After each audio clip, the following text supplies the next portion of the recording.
Hey there, everyone. Welcome to the Jason Wright Show. So today I've got a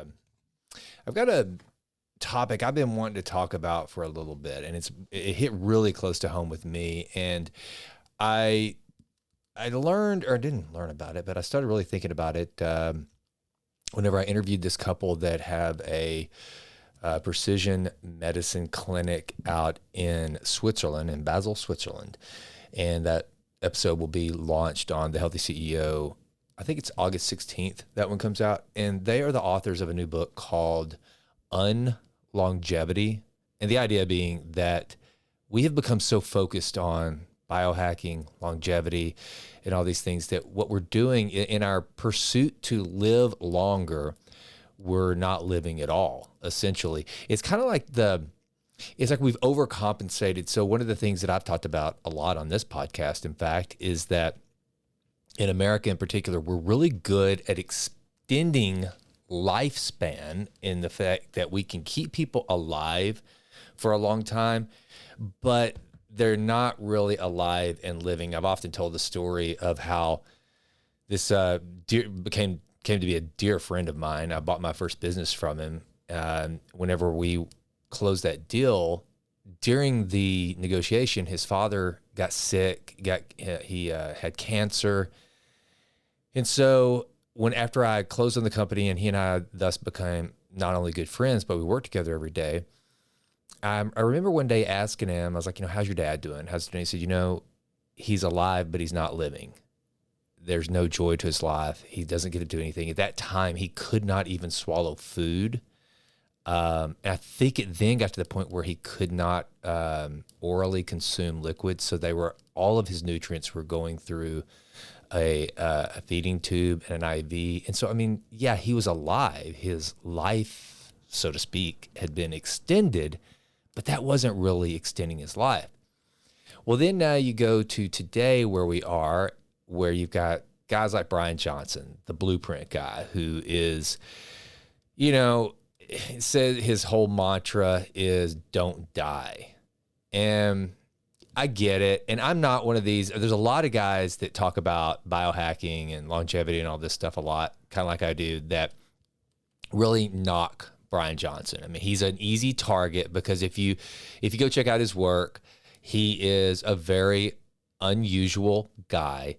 And you can see he's over the top. He's a guy that made a lot of money in tech, and now he's focused on biohacking to the nth degree. And I remember whenever I first discovered him and I started watching some of his protocols and videos and what he was doing, I was like, how does this guy ever leave his house? Because his house has become like, it's kind of like a layer of, it's a biohacker's dream. With the perfect sauna, he's taking all these supplements, he's doing blood transfusions, and he's just doing all this stuff. But then you're like, and his skin is really pale white and pasty looking because he's defending himself from the sun. He's trying to prevent himself from aging. And he's done all sorts of experiments to make his hair grow back, which has worked to some degree. It's kind of weird looking, but, and again, I don't say that derogatory. I'm just saying, he looks engineered. He really looks like somebody who is engineering his health. And I remember thinking to myself, God, how does this dude ever leave the house? How would you be able to just go on a vacation and enjoy yourself? And early on, I remember thinking that kind of my muse for longevity and everything was somebody like Ben Greenfield. So Ben Greenfield, if you should go check his workout at the Ben Greenfield Life. So Ben is a guy that is the man's man in the outdoors, former triathlete, ultra endurance marathoner, just kind of like this superhuman of a guy. And from all intents and purposes, one of my business partners actually was a business partner to Ben at one point. I don't know Ben, but one of my dearest friends in the world and business partners has worked closely with Ben. And he is a good dude. He's a good family man, just awesome. And so I'm like, and if you look at the two guys, if you just go look at Ben Greenfield versus Bryan Johnson, one of them is, yes, Ben is kind of one of the pioneers of biohacking and health and wellness. And he does a lot of things that I'm probably not going to go to that extreme. But I think he would also agree with everything I'm about to say on this podcast too. And Bryan, I'm glad that Bryan Johnson does the things he does, because it's kind of like, I look at Bryan Johnson as kind of like the space program. You know, a lot of people say that the space program is a big waste of money because why do we need to go to Mars? Why do we need to go to the moon? Well, along the way in developing the technologies that get us to the frontiers of space, there's some things that are going to be developed and discovered that we will be able to use in other aspects of life to be commercialized and make our lives better and easier. And so it's not just about kind of a chest thumping exercise of, you know, planting a flag on Mars. It's more, there's more to it than that. And I get that. And so whenever I see somebody like Bryan Johnson, I'm like, okay, you know, hey, good on you. I'm not going to do that. That looks kind of terrible, a terrible way to live, but I'm glad you're doing it all, because you're going to find some discoveries in the process that will probably benefit the lives of a lot of people to live healthier longer. And that's the key. It's living healthier longer and enjoying your life. And so back to the couple that I talked about that I interviewed in Switzerland, this book that they wrote, Unlongevity, has to do with, yes, it is very critical to maintain good health and try to extend health span as much as possible, but you got to enjoy your life along the way. If you're not living a life that you enjoy and you're not being present for those that you're sharing life with, then kind of what's the point?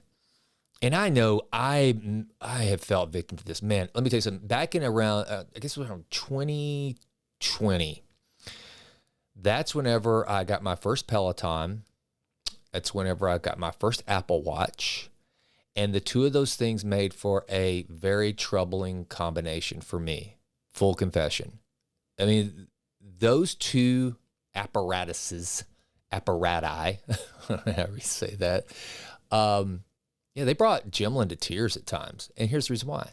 One, I got obsessed with riding the Peloton and dropped about 20 pounds, which I didn't need to drop 20 pounds. I looked like Matthew McConaughey from Dallas Buyers Club. At best, I looked like Matthew McConaughey in Wolf of Wall Street when he was recovering from Dallas Buyers Club. Kind of big-headed and real skinny and just, I mean, looked so gaunt and aged, and it was terrible, and it really was bothering Jimlin. And then in addition to that, I had my Apple Watch, so I set it real high. I set my like active calories, I think at like 1,500 active calories. So I was a total calorie burn every day of at least like between 4,000 and 5,000 calories. And I had to close those rings. I was obsessed about closing those stupid rings, the activity rings. And I took it too far. And then a few years later, and I wear it to this day, I got an Oura ring. I think an Oura ring is great. I did it to really monitor my sleep. My sleep scores are pretty horrible, and I don't sleep well. I go to sleep, but I don't find deep sleep or whatever. So but anyway, I got really obsessed with the metrics and measuring, you know, and I've fallen into the MyFitnessPal deal of making sure I'm counting my macros and getting the calories that you know, staying in a slight deficit and all these different things. And here's the point. I think we can get so wrapped up in the metrics that we forget that really a life well lived you got to have a balance. And I think we're kind of optimization. And I say it all the time. Everything I'm talking about here is me. I might as well be looking in the mirror because I've done all of this and to a fault. And I'm trying to kind of calibrate. I'm trying to find a balance, trying to get some moderation in my biohacking and health optimization. And to that end, whenever I was listening to an episode of the Cal Newport podcast, he was interviewing Brad Stulberg, who wrote an article called Optimizing Ourselves to Death. And whenever I heard them start talking about this topic, I perked up because I thought, you know, sometimes I'm doing this. I mean, I remember a guy I bumped into and he said, hey, I saw the video about your morning routine. And he said, it made me tired just listening to it. And my morning routine used to be so absurd. It would start around 4:30 a.m., and it would be breath work, journaling, reading certain passages from something out of like, I don't know, Stoic philosophy. Then I'd read the Bible. Then I just did all these. I mean, my morning routine was a good 2 hours long. And don't get me wrong, I enjoyed it, but it also brought a lot of pressure on me. And then I remember reading about Stephen Kotler, who's a very prolific author. He's probably, he's probably the most notable author on flow state. You should check out his work. You guys would like it.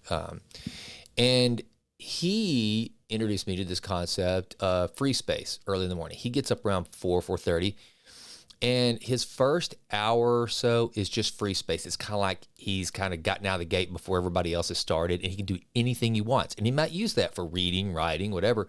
But it's just this kind of, it doesn't count towards any of his regular schedule. Tell you who else does this is Jeff Bezos. Jeff Bezos likes to get up really early and just kind of wander around, just kind of ease into the day. And that's kind of what I've adopted now. I'm not so just determined to check all these boxes first thing in the morning. And when I say check boxes, I've shown it on old podcasts, on old videos I used to keep a daily scoreboard of things that I had accomplished. And I would have to mark them off because I would try to create streaks. And now I kind of wander into my morning. Try to get up early enough, but to me, instead of the journaling and all these things up here in my home office where I'm recording this podcast, where I do all my creative work, I stay with Jimlyn more. I stay downstairs and I might be reading a book, but she's beside me. We're having our coffee and it's just a little more chill. So I'm trying to back off. Well, this article I thought was great because it talked about how we get so caught up, especially in the crap we see on the internet. And in this article, he brings up the fact, I thought this was pretty funny. I'm going to read this again. This is from Brad Stulberg, March 28, 2026. So it's not that old. Optimizing Ourselves to Death, if you want to check out the full article. And he said, Usain Bolt won 3 gold medals fueled by 1,000 McDonald's chicken nuggets. Now, couldn't you see that as a headline? And that would probably get you to read it. This episode of The Jason Wright Show is sponsored by Authentic Health. At Authentic Health, we believe real health starts at the cellular level. In today's world, stress, processed foods, environmental toxins, and poor sleep are working against your body every single day. If you want to take control of your health and build a stronger foundation, visit shopauthentic.health.com and use promo code JASON to get 10% off your first order. That's promo code JASON for 10% off at Authentic Health.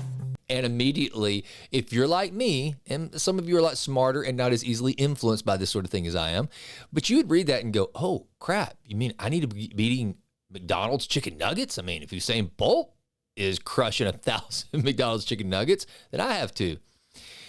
And if we read that, we think, okay, there's the new biohack. It is chicken nuggets. But here's the behind the story.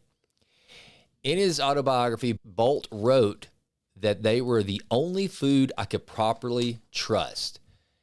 After a bad experience with local cuisine, he ate them for breakfast, lunch, and dinner. Then he went on and broke 3 world records. Far too many people confuse perfectionism and optimization with excellence. And this is the cool thing too. So I want to tie this to, it's not all about, if you're extending a life that you don't enjoy, then aren't you kind of missing the point? But also, there is this other side of the difference between optimization and checking all these boxes and doing all these things that you think are making you excellent. And so what you're doing is you're identifying, or I say we, I don't want to say you're, like I'm preaching to you guys, because I'm not. This is literally, I'm in this with you. I'm just happen to have the microphone in the podcast, but it's what we're doing a lot of times. We're pursuing these things that we think are making us excellent because they're behaviors that we say, oh, well, this is what excellent people do. So if I just check these boxes, then I too will be excellent, instead of actually pursuing excellence. And there is a difference. And here's another part of the article. It says the internet loves bullshit optimization. A well-known health and performance influencer went viral for saying that eating a granola bar before bed made him sick for an entire day. Another one said that a glass of apple cider caused severe insomnia for a month. 24 million people watched that interview. This is insane. The internet is full of strict rules and protocols for health and performance. Eat this way, sleep that way, wake at this time, do this single exercise, follow this guru. No, that one. But this content is more about the performance of being great than the actual pursuit of greatness itself. It attracts attention because it sells the illusion of control. Man, does it ever. That's the thing that gets me. When I see these things, I think to myself, I want to be better. So if I do this thing, I can control becoming excellent by doing these things. And that's kind of the problem. In an increasingly chaotic era, an unpredictable economy, new technologies, geopolitical turmoil, 24/7 breaking news control, even if it's not particularly effective or meaningful, is an enticing force. We are desperate for it. Could not agree more.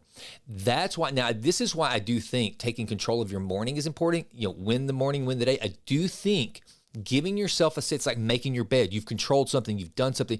I do believe in that. But if you think that just by setting all these standards of control, that's gonna eliminate all the kind of the mishaps of life, you're missing it. I guarantee you, I'll talk a little bit more about that in a minute.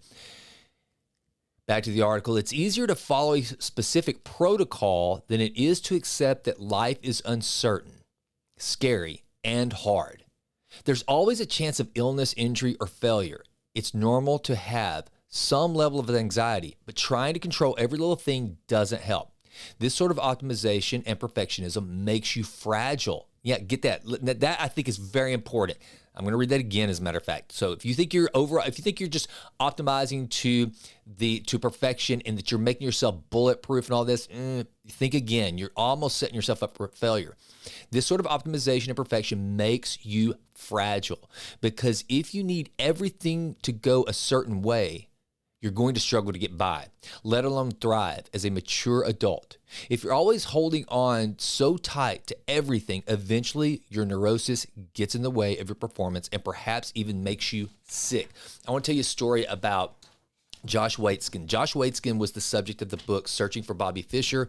He is a grandmaster chess champion. He's been on Tim Ferriss's podcast a number of times talking about just the pursuit of excellence. And look, he's a polymath. I mean, this is a guy that I think it's jiu-jitsu, hands training, or whatever. And I may have that wrong, guys. You folks that know what hands, it's a technique of jiu-jitsu, I think. Josh Waitzkin is also a champion in jiu-jitsu. He is unbelievably brilliant. The guy was born with, his natural gift. Usain Bolt can sprint. He's an excellent sprinter. Josh Waitzkin's got a big old brain.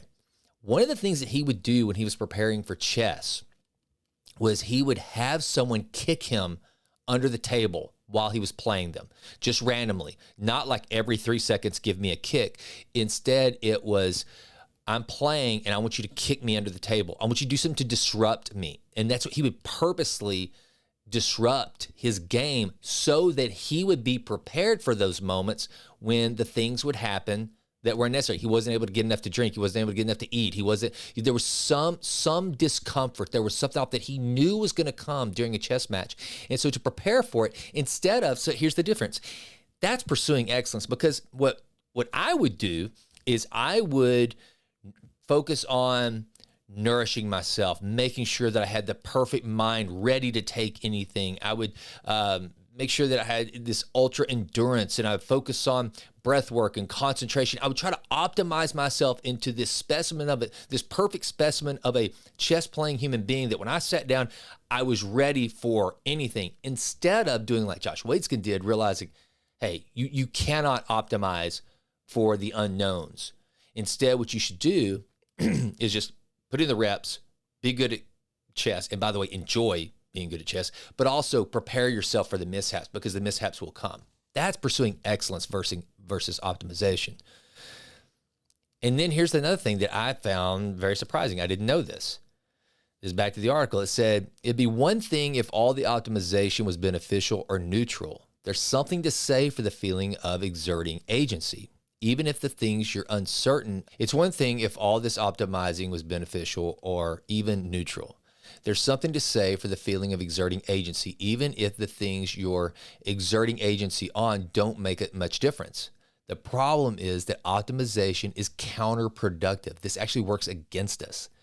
Studies find that both self-oriented perfectionism, needing to follow our own rigid rules, and socially prescribed perfectionism, needing to follow the internet's rigid rules, predict anxiety, declines in performance, and burnout. Research finds two primary causes. One, it's utterly exhausting, and God, is it ever. That's the thing that I've learned through the years, is trying to keep up with all this stuff is just exhausting. In the world of optimization, once you've opened Pandora's box, there exists a never-ending list of things you could be doing better. And I got to tell you, this made me feel kind of guilty about the fact that the mantra for my show is improve always and always. Made me think that, look, that needs to be a caveat, improve always and always, but also enjoy the improvement process. Don't just be improving for improvement's sake and make yourself crazy.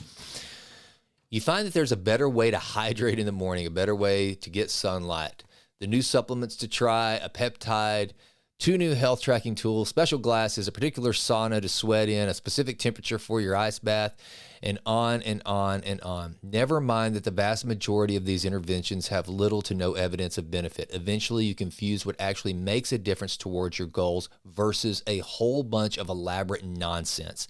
And the amount of energy required for the latter leaves you too tired for the former.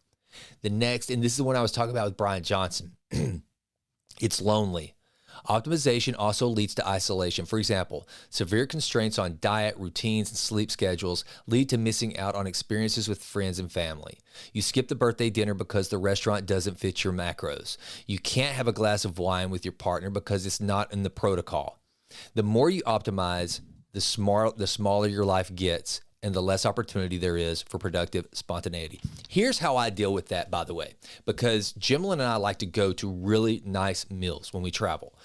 That's just our thing. We don't, and frankly, it's kind of a little more affordable for us because we don't drink alcohol, so that really saves. So when I say we go to nice dinners, we go to really, really nice dinners. And so the way I handle that in my head is like, all the quote unquote optimization I do at times when I'm not eating those, by the way, rare dinners that are not around. I mean, we don't do that every night for sure. Don't even do it, what I would call often. But when I'm there, I'm going to enjoy it because what I've done is I've prepared myself for that, right? I've optimized my body to a degree that's like, when those times happen, I'm going to enjoy them and I'm going to have a peace of mind. I'm not going to fret about it like I used to do, by the way. I'd sit there and freak out whenever we're having this big, beautiful, decadent meal thinking, oh my God, all these calories and what's this going to do to my sleep? And now I'm like, screw it. I don't care. I'm prepared for this. This moment of presence and this experience with my wife or my wife and daughters, that is far more important than counting my calories, worrying about my sleep score, worrying about, is this going to add 25 seconds more to my life? No, instead of worrying about adding 25 seconds more to my life, which is a complete farce. I mean, I have no idea whether the next 5 minutes are going to even take place. What's happening right now, what is real in my life is this present moment with my family, having an incredible meal, and I'm going to enjoy it. And I'm also going to have peace of mind when I'm doing it because I've done all these things leading up to it. So that's how I deal with it. And then here's the thing too that kind of gets to the crux of this article, which I thought was really good. Actual excellence is a different game. I interviewed over 100 people who are the best at what they do I think it's called, the book, it's kind of cut off here on this article. The Way of Excellence, I think is what the name of the book is. I'm sorry, it's kind of cut off here. Olympians, authors, musicians, and entrepreneurs, when I asked, how often do things go according to plan? No one has ever responded 100% of the time. Not once. One of my favorite stories comes from golf. In the span of 8 years, J.J. Spaun went from being ranked 584 and missing the cut in many big tournaments to capturing a major championship. But the night before he won, Spaun was awakened at 3 a.m. by his 2-year-old daughter, Violet, who had fallen ill. She couldn't stop vomiting. Spaun ran to CVS to get medication while his wife tended to his daughter. He described the sleepless night as chaos. The next day, he played out the field and won the championship. This reminds me of John Daly. John Daly always tells this story of the night before he played Tiger Woods. What is the craziest Tiger Woods story you have? Well, I think it was back at Sherwood when we were doing the Target World Challenge. I mean, I asked him to come have a drink with us. I got a bottle of, Crown, I think, on the table. My boys were drinking vodka, and And I said, we just got through playing. And I go, looks like we're paired together in the morning. He goes, yeah, I can't have one right now. I'm gonna go hit some balls.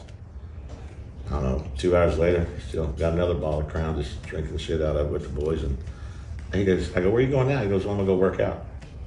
I go, come have a drink with me, dude. Come on, we're gonna play tomorrow. You know what I mean? I'm in the same slacks, same shirt. I got crap all over my shirt and everything. Then he comes back in a tuxedo. I go, where are you going? He goes, yeah, we're in the ballroom in about 10 minutes. Where's your tuxedo? I go, I ain't wearing a tuxedo. I didn't even know I had a dinner to go to. He goes, yeah, I got a guitar set up for you. You gotta do a song.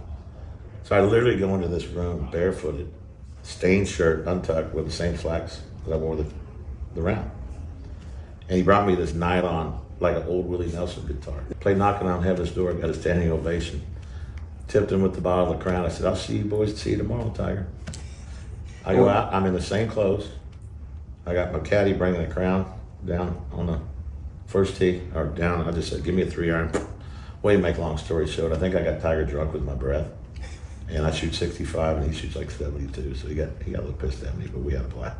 I'm not saying that you should be like John Daly before a big event in your life, but it just goes to prove we cannot control every single aspect of our success.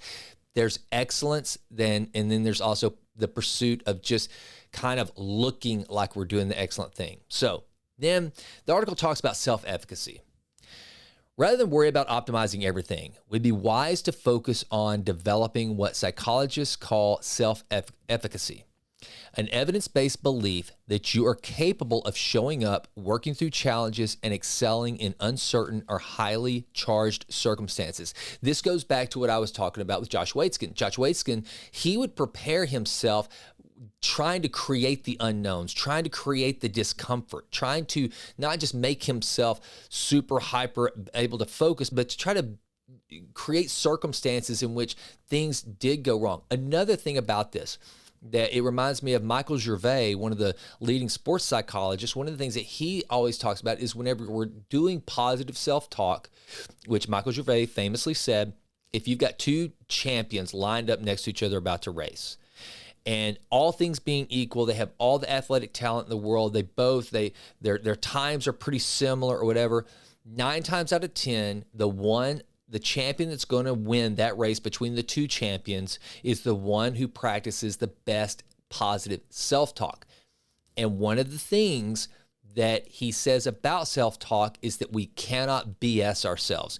If you just start saying, I'm great, I got this, I'm awesome, I'm a champion, I'm amazing, I know I'm going to do this, it's not enough. You have to have, or you've got to have some evidence of what you're telling yourself. For example, let's say that you're a cancer survivor and you're about to take on some huge task. You tell yourself, I know I've got this. I once beat cancer, for crying out loud. Let's say you had a rough childhood. You had something horrible in your childhood, and you go, hey, this pales in comparison to what I went through when I was 9 years old. I got this. Or you've had a huge victory one time before. You went up and it was a sport event, whatever the case may be. You're like, I did that. I know I can do this because I did that. That's the thing. So it's being able to know who you are and believe in your abilities that means way more than a lot of these kind of hacks and stuff that we could do. So let's see what else. Okay, here's where I want to wrap this up. Human beings are not robots. Performing your best is not about optimizing a score, a screen, or never having French fries. It's about showing up consistently over a long period of time, expecting ups and downs and obstacles in life, surrounding yourself wisely, and giving what you've got to give. Resist the temptation to major in the minors. Figure out the main things in your craft and life and keep them the main things. It's easy to over control everything and butt yourself out. It's much harder to focus on what actually matters and have the confidence to let go, even if only just a bit, on the rest. Strength without flexibility is rigidity. Flexibility without strength is instability. You need both. I hope this helps. Look, here's the thing. I'm not saying throw out all your protocols. I'm not going to do that. I'm still going to take I'm going to do my ice bath every morning. I'm still going to do sauna. I'm still going to do all my training. I still read because it's like push-ups for my brain. I'm doing all the things I ever did, and I'm not going to stop. What I'm not going to do, though, is be so adherent to these protocols and things that I try to do to build the compounding effect of getting better and better and optimizing health and all this. I'm not going to let it get in the way of the things that matter most. Time with Rylan and Abby whenever I get to see them, which is fewer and farther between now that they're older. Getting to spend good quality time with Jimlin, knowing that there will come a time where the things we can do today, I won't be able to do. Those awesome meals, we may not be able to have as many of them one day for whatever reason. And everything we have right now in this present moment, none of it's going to last forever. And I'm looking more for focusing on experiences that truly matter, pursuing an excellent life, not just pursuing an excellent sleep score, an excellent protocol, an excellent streak of good habits. No, instead it's like, I'm a big believer in, if I can get thlet's just bring it down to my diet. If I can eat right 80% of the time, then I'm okay. My body, and let me tell you something, those of you out there who think you cannot have a cheat day, you've heard that Dwayne Johnson, The Rock, he only has one cheat day a year. That's it. Or you've heard somebody else say, I don't do cheat days. I never have a cheat day. Okay, fine. That is fine for them. But as for you, if that frustrates you to hear that and you think it's something you should apply to your life, think about this. If you have not gotten yourself into a position where your body can take 2 bad meals out of every 10 and still survive and still be healthy, then there's something else wrong. If your body is that fragile, then you've got a bigger problem. See, that's the thing. If we can at least get these things right 80% of the time, then we're going to be okay. We're going to be able to handle the 20% when things don't go right. We're going to be able to handle the 20% of the time when you decide, you know what the hell, we're never going to be in Venice again, maybe. And so, yeah, I'm going to go ahead and have the dessert. I'm going to eat tiramisu at Harry's Bar in Venice. That's pretty freaking cool. I'm not going to say nope. And by the way, give yourself a little positive self-talk. Say, hey, look, I know what I did to be able to prepare to be able to take this tiramisu at Harry's Bar in Venice and not worry about it. I've done the work. And then the next day you start doing the work again. So the next time that you're somewhere else, you're in Saint-Tropez and you're at Club 55 and you want to have some fun and eat something that you probably shouldn't eat, you're going to be able to do that too. So it's all about balance. Don't optimize yourself to death. I hope you have a great weekend, whenever you hear this, wherever you are. Thank you so much for listening. Don't forget to click like or subscribe if you watch this on YouTube, which actually I'm probably not even going to put this one on YouTube. So therefore, just please subscribe to the podcast, share it with somebody who you think needs to hear this. I guarantee you, if Jimlin had heard a podcast like this back in 2020, whenever the Peloton and the Apple Watch came along, I would be getting this sent to me. So if you know someone that's kind of over-optimizing, then consider sending it along. Thanks for listening. I'm Jason, and I'm out.